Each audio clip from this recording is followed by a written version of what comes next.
This is not a drill, and it's no longer speculation. The White House just signaled that they expect the Senate to advance the crypto market structure bill tomorrow. Listen to that word, expects. In Washington, D.C., you don't expect a win unless the votes are already locked, the deals are signed, and the coordination is complete. I am the quiet analyst, BHW. Today, we are talking about the end of the maybe era.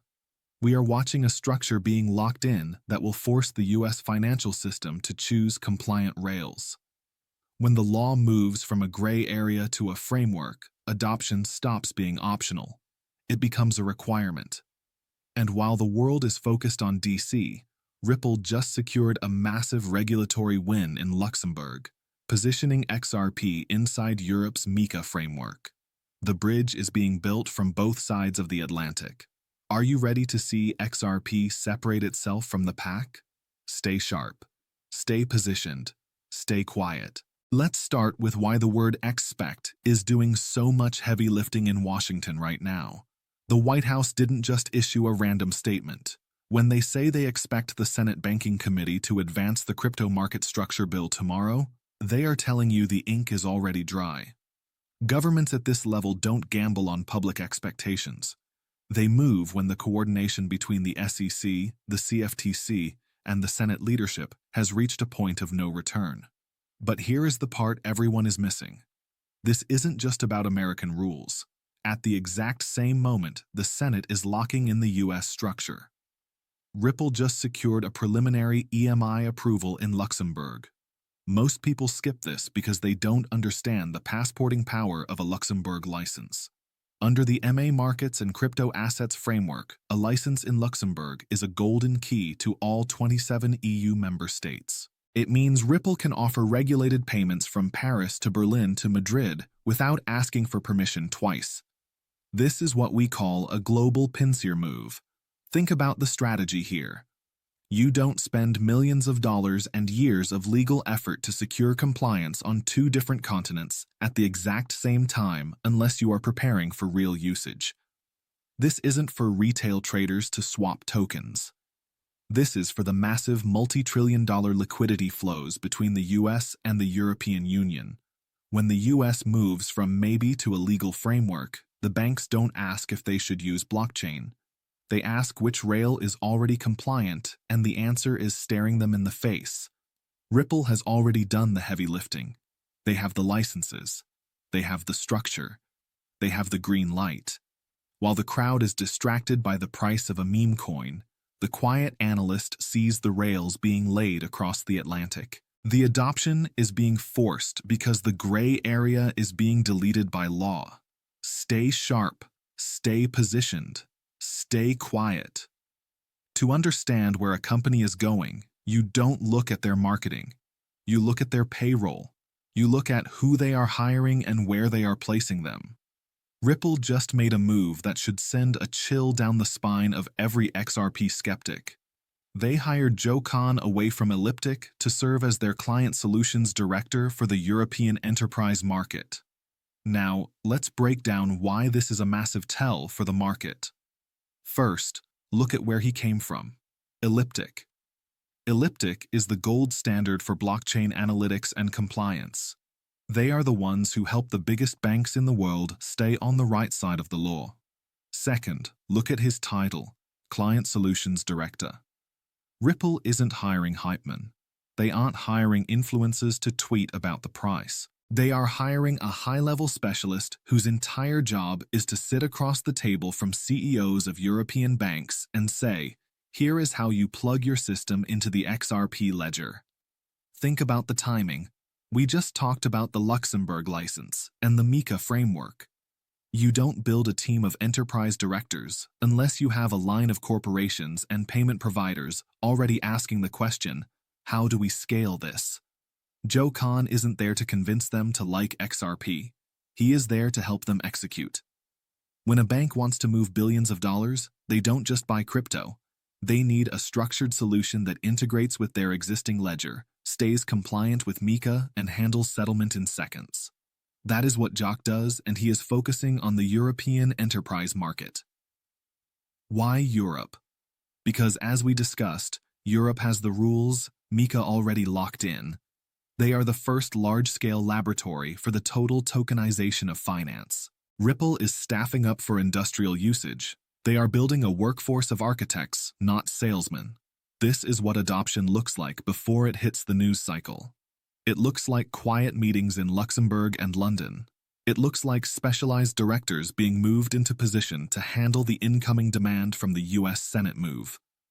They are preparing the rails for a level of volume that the world has never seen on a public ledger. The speculation phase is dying. The infrastructure phase is here. And while the crowd is chasing green candles, Ripple is hiring the people who will actually light the fire. Now, we reach the most critical part of this briefing. We are going to connect the dots between the world's largest payment processor and the future of digital settlement. Recently, Visa made a move that sent shock waves through the traditional finance world, even if the mainstream media barely covered it. They teamed up with BVNK to power a new stablecoin infrastructure that allows businesses to send payments directly to digital wallets. On the surface, it looks like a simple partnership, but look closer. This is Visa, the gatekeeper of the old world, admitting out loud that the traditional rails are no longer fast enough, cheap enough, or efficient enough. But here is where it gets interesting for us. Who is BVNK? At a recent major conference, Ben Reynolds, the managing director of BVNK, wasn't sitting alone. He was on stage side by side with Jack McDonald, the CEO of Ripple's Standard Custody. Jack McDonald didn't use vague marketing fluff. He said, and I quote, "When you consider Ripple's global payment network and their broad base of financial institutions who have increasingly been using stable coins, Ripple wants to natively be part of that." Let that sink in. Stable coins like RLUSD or those powered by Visa BVNK handle the value, but XRP handles the liquidity and settlement between these systems. They are not competing, they are complementary. Visa provides the front end, the merchants and businesses. BVNK provides the infrastructure, the stable coin rails, and Ripple with XRP provides the connective tissue that allows these billions of dollars to settle globally in seconds. But the history goes even deeper. Do you remember Earthport? For years, Earthport was one of Ripple's biggest partners, openly using the XRP ledger for cross-border payments. Then, in a massive bidding war, Visa fought off MasterCard to buy Earthport for hundreds of millions of dollars. Why would Visa fight so hard for a company already plugged into the XRP ledger? Because they wanted the technology. They wanted the access. And now, years later, we are seeing the final phase of that strategy play out. This is not a coincidence. This is a long-game strategy. When the Senate bill passes, as the White House expects it to, it won't just help this ecosystem. It will force the decision. Visa, BVNK, and the banks can no longer wait. The structure is being locked in. The compliant rails have been chosen. While the average person is waiting for a price pump from a tweet, the quiet analyst is watching the institutional plumbing of the world being replaced by Ripple technology.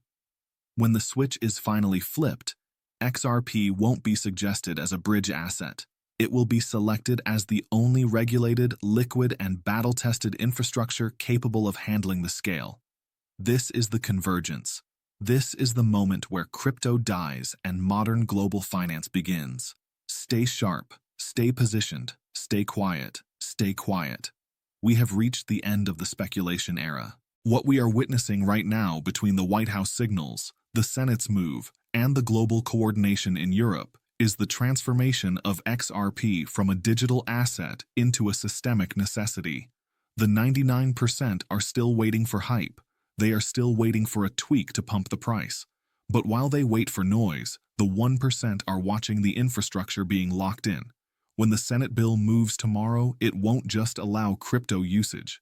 It will force every bank, every payment provider, and every institution to make a choice. And when a system is forced to choose between legal risk and compliant rails, it chooses the path of least resistance every single time. Those who are angry, Those who are calling this the worst thing for crypto are the ones who realize their projects don't have the maturity or the liquidity to survive this new world. They are fighting for the past. We are positioning for the future. Understand this clearly. XRP is no longer a trade. It is infrastructure. You don't need hype when you have mandatory adoption. You don't need marketing when you have legislative integration. While everything out there looks boring and unsexy today, remember the most powerful forces in nature move in silence before the storm. And when this structure finally comes to life, it will be the sexiest thing you have ever witnessed in your financial life.